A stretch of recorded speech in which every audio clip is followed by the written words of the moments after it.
Hello, welcome back to the Blissful Biz podcast. I'm Susanna Reicher, and today's guest is someone whose story I think will really inspire you if you've ever wondered whether it's still possible to grow an audience organically and build a successful online business as a yoga teacher. Jo Hutton is a yoga teacher based in Newcastle in the UK who spent over 16 years teaching, run her own yoga studio, trained more than 50 yoga teachers, and today she has one of the most engaged wellness communities in the UK with more than 46,000 subscribers on Substack. In this conversation, we are talking about how she builds such an engaged audience and her approach to content creation, how she turns followers into a thriving business and gets them on her email list. So if you're ready, let's dive in. Jo, welcome to the Blissful Biz podcast. I'm so excited to have you. Oh, I'm so excited to be here. If there's one thing that I enjoy talking about, it is the business of yoga. So I am super happy to be here. You're in the right place then. And such an amazing story and business. So I'm really excited to dive into. So why don't we start and you share a little bit more about your background and what you do? So I've been a yoga teacher for well over 15 years. I got into yoga at university. I went to drama school. And over the 4 years of drama school, they forced us to do yoga every day. So they were like, I think the thinking behind it was, if you're going to have a career in the arts, you need to have a sustainable wellness practice alongside it. It was quite a liberal arts thing. And I absolutely hated the yoga when I first started it. It was like so alien to us. I now know that I'm neurodivergent, but I didn't know that at the time. And just the staying still, it was just awful for us.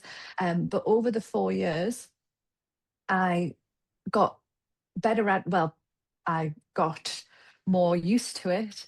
And then I completely fell in love with it. So by the end of the 4 years, I was just head over heels in love with yoga. I knew that I didn't want a job in the arts. I couldn't get a job anywhere else because it was in the middle of the recession. I graduated straight into the recession. So all I had was basic marketing skills and pep in my step and a love for yoga. So I went and found a yoga school. I said to them, I don't have much money, but can I do your marketing in exchange for you training me to be a yoga teacher? They said yes. So I trained to be a yoga teacher, and that's the only job I've ever had. So I moved back to my hometown, and again, I found a yoga studio in my local town.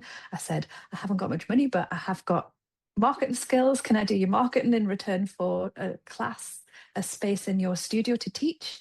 And they said yes. And I set up classes. It was at a time when, 15 years ago, how much has the yoga landscape changed in 15 years? It's completely unrecognizable now. So a lot of the marketing then was like just telling people what yoga is and getting people to realize it's not this weird thing. Also, I live in the northeast of England. The northeast of England is 20 years behind the trends of anywhere else. So anything that's happening in America, we're about 20 years behind the time. So when I started doing my yoga, I spent a lot of time convincing people that it wasn't just some weird thing that old people did or that Madonna does, that it was a thing that everyone can do. And then I just taught in my hometown. I set up a yoga studio. I taught in my hometown for about 10 years. Absolutely loved it. I had a studio that just became my life. People who run mom and pop hometown yoga studios, it's your community. It's beautiful, isn't it? You run it for 10 years. You see people. I taught pregnancy yoga as well. So I saw people have their first baby, then their second baby. Then I saw the babies go to school. Then so it was gorgeous. And I also, after about 10 years, I set up a yoga teacher training. That became a lovely community that's still running. I absolutely love it. And then in 2020, we all know what happened. COVID hit, had to close the studio. In the UK, everything was closed for 18 months. So group exercise classes were one of the last things to come back after the pandemic. It was the last thing that was allowed to happen. And in that 18 months, I had to basically pull a different livelihood out of my behind out of the air. I'm sure many yoga teachers that are listening will be able to. It was an experience that happened to us all. And as it was happening, I was like, oh my God, I'm really coping with this so well. Isn't it amazing? And then when the studio reopened, it reopened. And so I had to do all the work of running a studio, but also I had to do all of the online stuff as well, because half the people wanted to be in the studio, half the people wanted to be online. And I just was like, okay, that's fine. I can do both. And I was running my yoga teacher training. And then in 2022, it all just completely caught up with me. I burnt out so badly. I just had to stop. I just had to stop. I couldn't, I physically and emotionally couldn't keep going. And I was like, well, that's okay. I know everything about burnout because I'm a yoga teacher. So I'll just do more yoga. I'll eat better. I know how to deal with this. None of those things were working. In fact, it was making me so much worse. It was really scary because that's my life. I cried on the sofa for 6 months. Couldn't really, I was like, this is it. This is the end of my livelihood. And then slowly I started weaving in tiny little bits of yoga. So I went back to the Yoga Sutras and I was like, we know this as yoga teachers, we know that it's not all about the asana. But for some reason I just read it, and I've read the Yoga Sutras lots of times, but that one time of reading them, I was like, oh, this really isn't about the asana. All of the way that we teach yoga and the way that we've been taught to practice yoga, that's maybe there's another way as well. So I gave myself full permission to not practice my own yoga, because I was like, I'd been really forcing myself to my mat, and I was like, right, okay, I'm going to step back from my physical practice.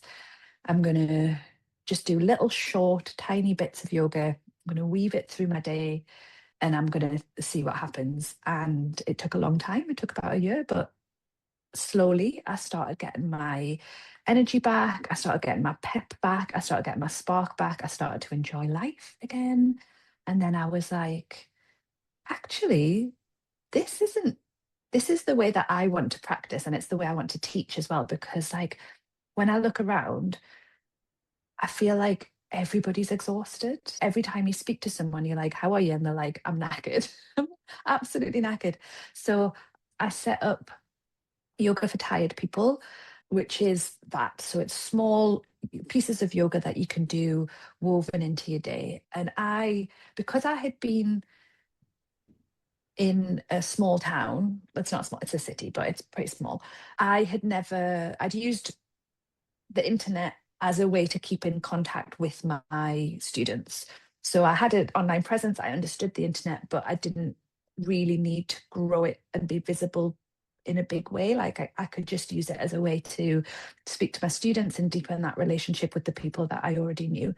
But then when I decided that I was going to go online and do yoga for tired people, I was like, okay, I'm gonna learn how this works. Everything's figure outable, isn't it? If I can run a studio, if I can do my teacher training, I think I've got this great bit of my personality, which is I literally just believe that if I can Google it, I can do it. And it's got me into trouble lots of times, but also it's got me, I think I'm too stupid to know that I'm not that things are not able to be done. So I just thought, right, this is figure outable. So I kind of learned how the algorithm works. I learned how videos work.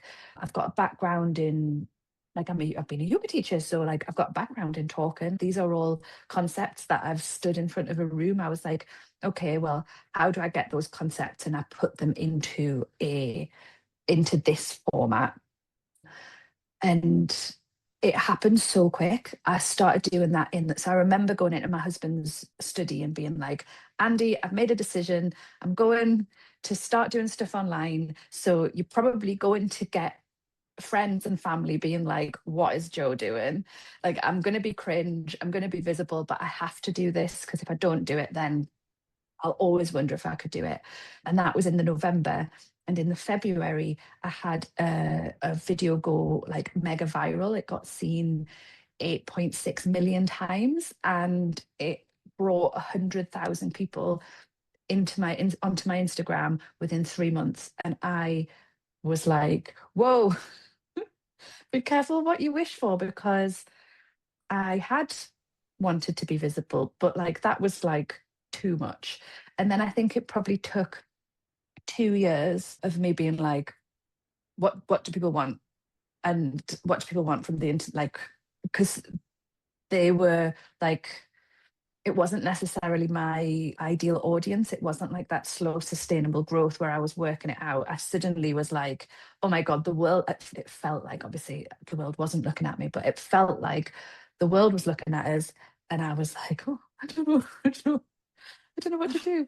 So that was really difficult. But it took about 2 years. And now I feel like I'm in a good point now. I'm like, right, okay, now I understand how it works. And I really love teaching on the internet. It's my favorite thing.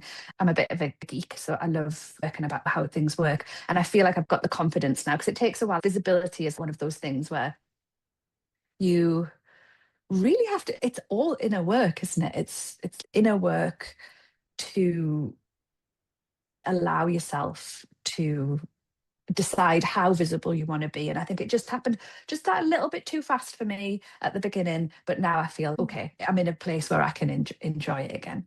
Oh, thank you so much for sharing your story. That's really inspiring and amazing. And can I just say that the name you came up with, Yoga for Tired People, it's genius. I think it's so good. It's so clear. It's so unique as well. And it's just so easy to understand. And it really speaks to the people who need it. So I Yeah, think, yeah. I think the best marketing, I'm very much do what it says on the tin marketing. And I think that a lot of yoga teachers, so a lot of the yoga teachers that I work with when I mentor them or when I'm training them, they've got these amazing ideas and they've got these amazing concepts, and but they're so thick in it that they're using the language of the practitioner. And actually, and I think it's because I did have to spend quite a lot of my early years telling people what yoga was, that I have this, and because I teach in Newcastle, where, Down to earth, it's normal, yeah, right? It's not like super yeah, trendy San Francisco. yeah. Yeah. So if I said Kundalini, people would be like, I don't know what you mean. So it's a skill to be able to have your concept and then rope back your language and be like, okay, if I was sat next to somebody at a christening, if I was sat next to my uncle at a christening, would I be able to explain to him what it was? No, it's really, really great. And I love that you had that success, even though, yeah, I can imagine. And I never had that happen. I mean, I'm still under 10,000 Instagram followers. I was never an overnight success. So I don't know how I would handle it. Cross that bridge and then we'll see. But obviously, no, it's so great that you came through it and found your confidence and your vision and everything on the other side. Why do you think your content resonated so strongly? So, what was that post? Was there something you So were it doing differently to before or to other yoga teachers? so it was something that I had always taught in my classes, and it was a neck stretch. And the neck stretch, it shows how it's basically just a really nice demonstration of how the nervous system works, and about how your shoulder and your trapezius and your neck, how everything's interlinked. But I framed it in a way where it was just a little bit clickbaity, and that's not me at all. And I said it was the magic neck stretch. And I think the way that I put the video, lots of people tried it and then they were getting immediate results. And I didn't like it because it was just too clickbaity. Like, I basically sailed a little bit too close to the clickbait sun. And then everybody was like, oh my God, this has fixed my shoulder. This Yeah, has I mean, fixed my that's what neck. it's about, that the results that people get. And sometimes you have to do what you have to do to grab their attention. But I had to be like, no, no, it's not a fix. It's not a quick fix. Okay. It's just a demonstration of, because obviously one stretch can't fix. And I found it quite tricky to then put the nuance back in. So It was a really good lesson for me because on one hand, I love that neck stretch, but it's a party trick. It's a nice thing to do in a class to demonstrate how your nervous Mm. system works. It's not a quick fix for your neck and your shoulders because obviously it takes time. It's complicated and everybody's body is different. But it's very difficult on the internet to get that Okay. nuance across. And I didn't realize that by taking the nuance out, it was going to go so far. And then I've had to, because I know that if I had continued to do that, so if I had done the magic net stretch, and then people were like, can you do it for my hips? If I'd been like, right, this is the magic hip stretch. If this is the da da da, then my account would Yeah. be stratus massive now. But I just couldn't, that's just not the way I teach. So I think what you've done is probably way better, where you're able to keep your Like, yeah, it's you're able different. to, I mean, it's also how the algorithm works, right? And I'm working for a tiny niche. With yoga yeah, teachers I want to speak to, nothing is ever going to go viral that only speaks to yoga teachers, really. I yeah, had one true. post actually go viral and reach 12 million people or something, but had nothing Wow. to do with yoga or with what I Yeah, do. And so it brought me probably 1,000 new followers, but not one client, I think. And yeah. so I have a different goal, but I love how you think about, oh my God, what really happened, and try to find your integrity in a way. So how has your content evolved? I mean, we also know Instagram, social media has changed so much in the last Mm. 2 years, I think, especially. What are you sharing? What are you posting? How are you still growing?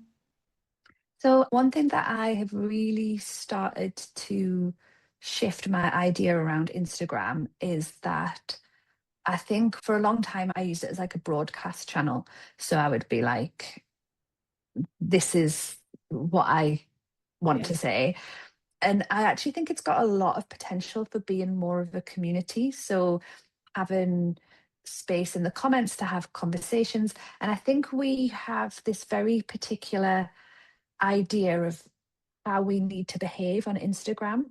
And I think you can be really creative with it, but you have to learn the rules before you can break the rules. So I feel now I'm in a point where I understand what lever, what when I pull what lever, what it happens when I pull which lever. And I can make a conscious effort to be like, actually, I don't want any of those levers. And what I want is to just have a nice time. And then when I've been having a nice time for long enough and I'm like, oh, maybe I need to make some money, I can pull one of the Mm. levers. And I think that one of the things that allows you to do this, and this is quite, I know this is going to be unpopular because it's very fashionable to say, do your Instagram in 15 minutes a week and things like that. But I think one of the things that has allowed me to do that is posting more, because by posting more, it's weird. I think if when I was only posting 3 times a week, I was so stuck on those posts. I was like, this post has to do everything. This post, I have to get everything I need into this one post. But now that, so I post once a day now, and I'm literally always in my stories, but I feel way less stressed about it because I just post, I have a thought, I post it. I feel much more like I'm WhatsApping, like I'm sending voice notes to my friends or I'm sending voice notes to my colleagues than I have a Instagram that I need. I think for a long time, people thought of Instagram as a shop front where you're like, I am displaying my wares. Um, Yes, and then they and create this flyer-like images. Here is my workshop, and nobody wants to really Instagram isn't doesn't want to show that to anyone. nobody wants Really, it's, and I yeah. think people are so used to it as well. Like people are smart now. People Mm. are really smart. I think people are a lot more internet savvy than they've ever Mm. been, which is a good thing. But also with the rise of AI and stuff, I think people are, you've got to seem human. Well, you've got to be human, not seem human. I Not think that's like, more and uh, more important, especially today. And there's so much noise. We use Instagram differently. A lot of people just really mindlessly scrolling through the feed. You don't even follow the people anymore whose content you see. There's so much AI slop. It's scary. absolutely. Yeah, So it's scary. scary. So, but And I still, think, especially like I would say like normal people who are not content creators. They don't follow thousands of people mostly. So when you create content for them, there is a bigger chance that they see your content. Yeah, and especially after they started following you. So I also think I think you had a really good point with, posting more. I think that's also how you get better at creating posts, by doing it more. I don't think you have to post every single day, especially when you're still building and there's so much to do in your business and you don't even have an offer yet. Then it's not a wise investment of your time to only focus on Instagram and feel like you're being productive because you posted something. That's such an easy trap for people to fall into. And I think you also did a really good job of getting people from Instagram on your email list, on your Substack. And I want to talk more about that, because I think that's so essential and you have an amazing success with that.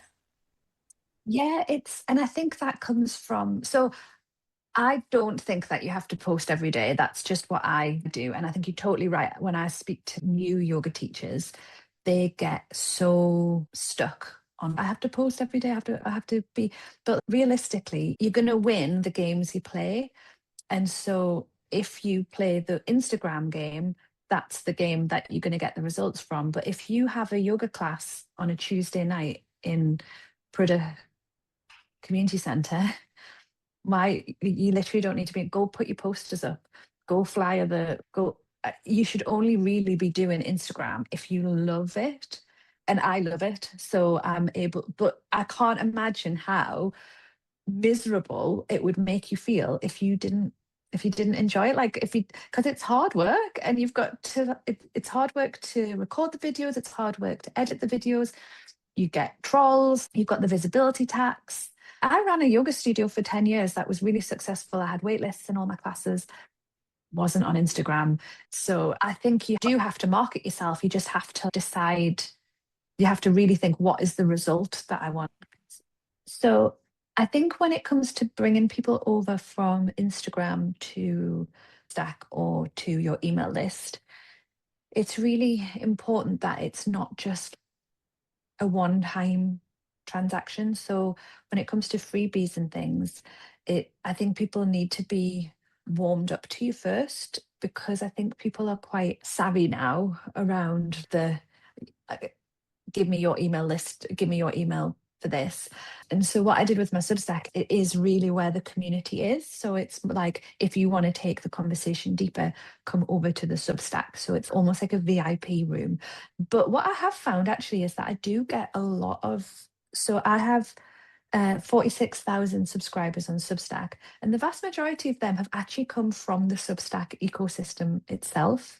What I've found is that it does take quite a lot to bring someone over to Instagram, over to Substack. I think that's because people have platform fatigue and they're like, oh no, not another platform, leave me alone.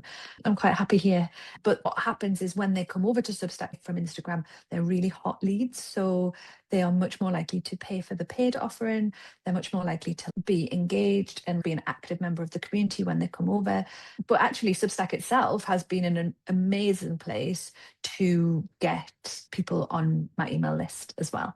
Let's talk more about that. So when did you start on Substack? How often do you post there? How long did it take you to grow to 46,000? So it's taken 2 years. So I started in, that's actually made us think that I've probably just had my 2-year anniversary. So I think I went over at like June 2024. So the reason why I started on Substack was because I was so paralyzed by my Instagram, because I was like, I don't know what to post here anymore. Like, people are here for the next stretch, but actually I've got so much more to say. I want to talk about other things. And I felt like creatively blocked on Instagram. And I was like, do you know what? I just want to go somewhere where no one knows us, so I can just post what I want to post. Substack is more long form content. I can have a play. I can find my creativity again and just enjoy the art of expressing yourself and posting. And so I went over to Instagram. I went over to Substack. One of my friends from the Northeast, Claire Venus. She's a queen. She's called Sparkle on Substack. She teaches people how to do Substack. And I'm very lucky because she is actually somebody that I know. And it was her. She was like, well, if you're sick of Instagram, come over to Substack. So I came over to Substack. I had no followers. So I didn't, at the beginning, try and get people over from Instagram. I actively didn't want people over from Instagram. I wanted a place where no one knew us. And I just kind of played around for a bit. So I didn't really know what I was going to do on Substack. Spent maybe 6 months posting different things. I even posted poetry. I posted I just wanted somewhere where I could express myself. And then I kind of got my groove with it, and it started to very, very slowly start to build. And then I started going viral on Substack. So they've got a notes app. So it's a little bit like a Twitter. They've got inbuilt social media. And Substack's such a lovely platform. It is a beautiful platform. People there are really open and they're very supportive. So I started posting there, and it was on Substack where I was like, okay, I'm going to do yoga for tired people. Created yoga for tired people on there, and people just really resonated with it. But I do work hard. I know I have this air of, and then this just happened, and then this just happened. But I am a person who will sit, take it apart, reverse engineer something, work out what. I'm not a fan of hard work for the sake of hard work. I'm not a fan of stress for the sake of stress. But if I want to work hard on something, or if I'm interested in something, then yeah, some things just take a lot of hard work. So I've posted a video on there every week for 2 years. I haven't missed a week. I usually send 3 emails a week. So I send 3 emails a week. I make a new video every week. And now I'm in a beautiful place because I've got a library. So I can now be like, look at this, look at this. I do make a new video every week, but I don't have to do it 3 times a week because God, I've got 2 years worth of archives. So now I can be like, remember this one from the archives, remember this one from the archives. So I do quite a lot of that. And then I probably post on Notes maybe 3 times a day, which sounds like a lot, but it's more like Notes. So Notes is the inside Substack. of Substack. Okay, again. Yes, so that's like their Twitter feed, and I repurpose my content from Instagram onto there. So what I tend to do is every morning I'll sit and I'll write a caption that I can use on Instagram and I can use on Substack Notes. And they also became the chapters for my books as well. So when I was writing my book, I was already in the habit of doing that. So I would write a chapter. So I do a lot of repurposing. So I'm not putting something on Instagram and then making something completely Big fan of repurposing. Yeah, 100%. You would just be chasing your tail. And also I think that, and repeating yourself as well. So I do a lot of repeating. I probably only make, I don't know, maybe 4 pieces of new content a week. The rest of the time I'm looking back, seeing which bits performed well, repurposing that, just repeating myself, That's so deciding smart. whether. Also looking at the numbers and what worked and what didn't work, not always starting from scratch, because I think that's how you really grow your business. And you're like, yeah, I mean, that's what big brands and big companies do. They test everything. They look at all the numbers, and it's so easy to tell yourself you just have to be in the flow and feel inspired. And you want that too. You want to feel inspired, but I don't think you can always rely on that. You need to have the plan and the schedule that you have as well. Yeah. You get inspired. I find it very inspiring to go back because sometimes I'm like, oh, I'm in a rut, and that didn't work. And then I'll go back and I'll look at a piece of content that I thought didn't work, and I'll be like, but actually, there's bits of it that really, I find the blank page terrifying. But what I do get really, really inspired by is looking at being like, oh yeah, I can say that. And also not being frightened to repeat yourself, because I think for a really long time I made it much harder for myself than it needed to be, because I was like, but I've already said that. But actually, maybe 1% of your audience saw it. Yeah, exactly. Yeah. And also you follow people because you want to hear that message again and again. You don't want people talking about something completely new each time. So I think that has helped a lot. So do you use AI as well when it comes to content creation to help you to save time? Or not really? Not really. So I used to, so there was a period because I'm an early adopter. So I'm an internet geek, love the internet. Like I love the internet. I'm 38. I am from the generation of when I was 11, we got our first computer. I spent my evenings in the chat rooms. Yeah. I, like No, I I am get that. an, I'm not that generation, but I started working in online yeah, agencies in 97. So when we just had the the internet, Soft like Explorer and yeah. for me, it's like the internet is this exciting place. Like it's the Wild West. Like you could do anything. It's like this lawless place that you can do anything in. And I think it's really exciting. So, oh, I can't remember what my point was there. What was I AI. talking So about? you probably started Oh, using ChatGPT when it came out, and then everybody yeah. started sounding the same. Well, I just found that at first, when I first saw it, I was like, oh my God, this is incredible. I was like, this is just so useful. But over the time, I have found that I spent more time arguing with the AI and being like, but this isn't correct. And the AI being like, I'm sorry now that you pointed it out. And I just, it frustrated us so much. It was like having an inept colleague. And maybe it's just that I'm not very good at prompting it, Yeah. but I felt like I had this inept colleague that I was having to manage. And I was like, well, I was doing fine before. Like, why? So, what I do use it for is I'm trying to think what I use it for now in my business. I think all of the things that I was using it for, I've been like, actually, Okay. it's just easier if Interesting. you. Yeah. And I hate the way that it sounds. Like I feel like, but what I've found, which so one thing that I'm like really concerned about is that because I've read so much stuff that's been written by AI, and because the way that yoga teachers talk and the self-help kind of it's got a particular cadence. Sometimes I'll write something and I'll be like, and I'll find pieces of writing that I've written from years ago and I'll be like, oh, that feels like a, but it's not. It's just that it's like Hmm. I feel like I feel like the language is evolving to become more adopting that kind of language into our There are just general things that you language as don't well. use anymore. I consciously say always no M dashes, no Mhm. triples, things like that, because it's been overused by AI. And I think Yeah. it's really sad. I think that I don't use it because I don't like it, but I don't actually have a problem with other people using it at all. I don't mind. So I had this conversation with my, so we had a very heated conversation with my yoga teacher trainees at the weekend because they're getting to the point. So there's a module in my yoga teacher training where I get people to basically start thinking about brand colors and fonts. And the reason why I do that is because I think that not everybody thinks in words.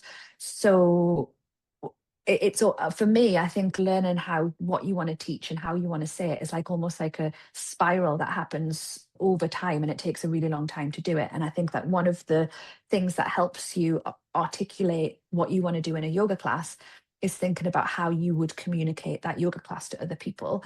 So one of the modules, what I get people to do is I think, what if your yoga class was a color, what color would it be? So I get them to find their brand colors, I get them to find the fonts, and I'm like, if you didn't know anything about the yoga class that you were teaching, try and get ones that would represent the yoga classes that you're trying to teach. And someone was like, well, can I just use AI? And I was like, no, because as a baby yoga teacher, you need to learn self-trust and discernment. That's the main thing that you need to learn, because like if you do it with AI, you're not learning. I think later on, yeah, you knock yourself out. And we were talking about building posters, and I was like, my feeling on it is that there's no such thing as neutral. So if you build a poster with AI, it's not a moral thing. It's more that there is going to be a section of your audience that is going to be put off by that. And but that's true with any choice that you make, isn't it? If you had a bright gold poster, there'd be a section of your audience that was put off by it. But if you are going to use AI either in your marketing or your posters or your website, just be aware that people can tell, and some people will hate it.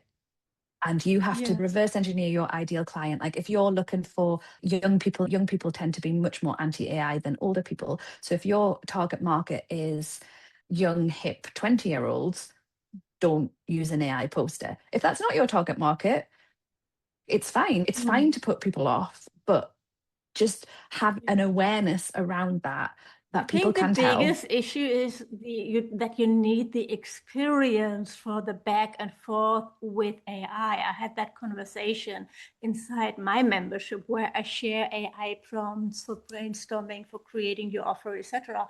And then my student asked, shouldn't that be from me? I said, yes, of Yeah. course it should be from you.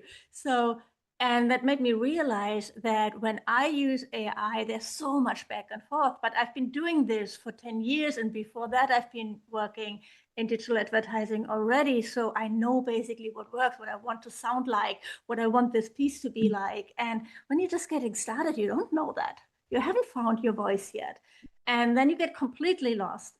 And actually, it's one of the reasons as well why I created my membership with a lot of support and giving people feedback and like share your sales page with me and I'll look at it, because they need that real person to give them Yeah. feedback and to guide them, and not just, you can't just use ChatGPT to brainstorm. It's not a good idea.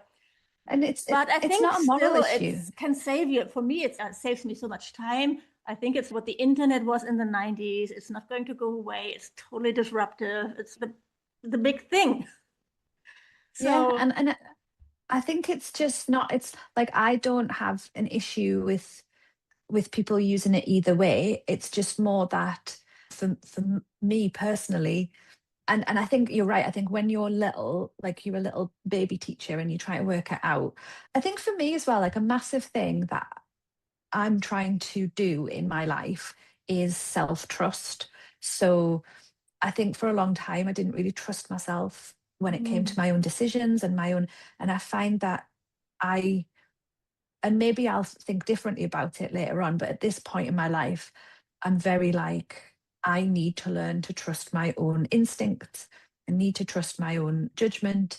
And I think it's very different talking to a person, like you say, like it's totally different talking to a person than it is talking to uh, an AI who is only getting stuff from stuff that's already existed before. yes, But I think it's really interesting because when we look at all of these disruptors that have happened in the past, so when we look at when cinema happened, when the camera came about, people shifted.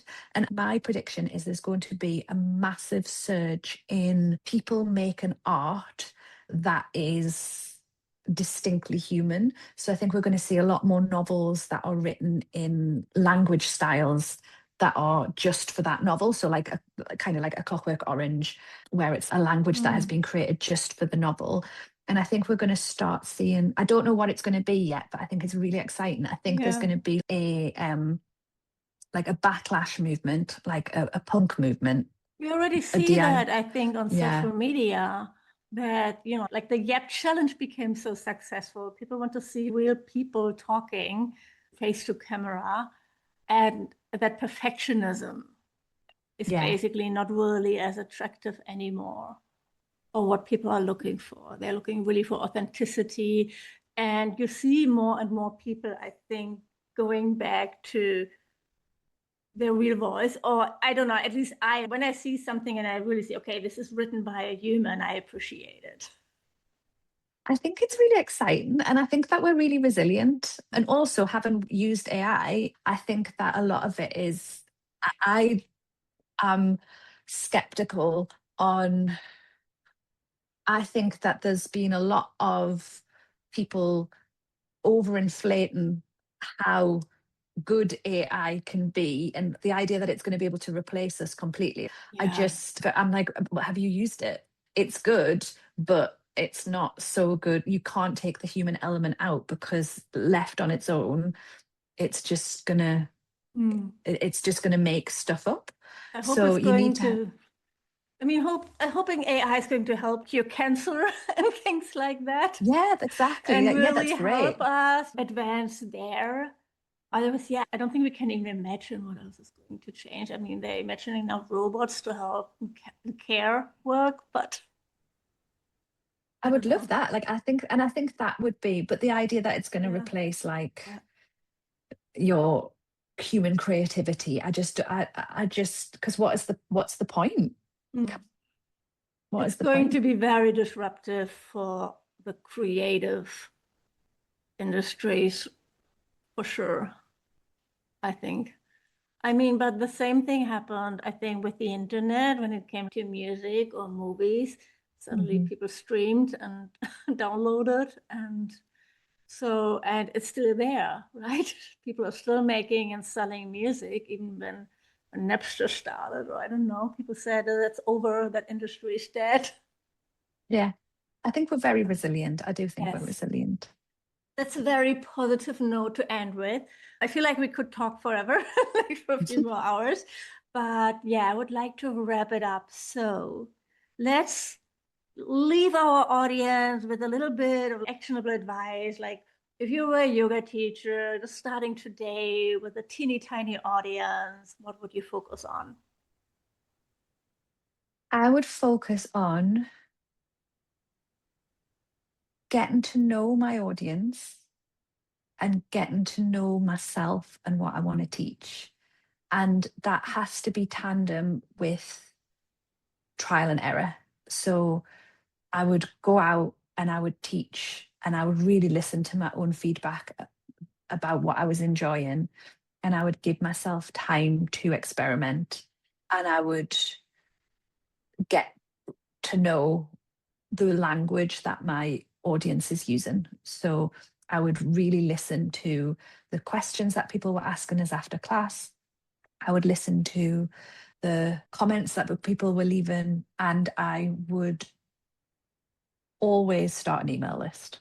Like, have an email list. Have an email list, send emails, get used to sending emails. You're not bothering people, as long as your emails are have some value in them, whether that's because they're interesting, whether that's because they're funny, whether that's because they're literally giving them some, you literally giving someone something.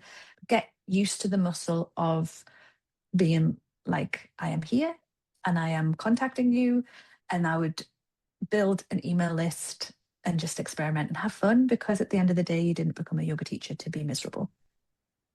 Oh, thank you. That's great advice, especially that give yourself time. I think it's so easy to compare yourself to other people who are further along and thinking you need to do everything at the same time and you have to have it perfectly figured out. Or you need to have the perfect strategy before you start doing anything, which can also stop people.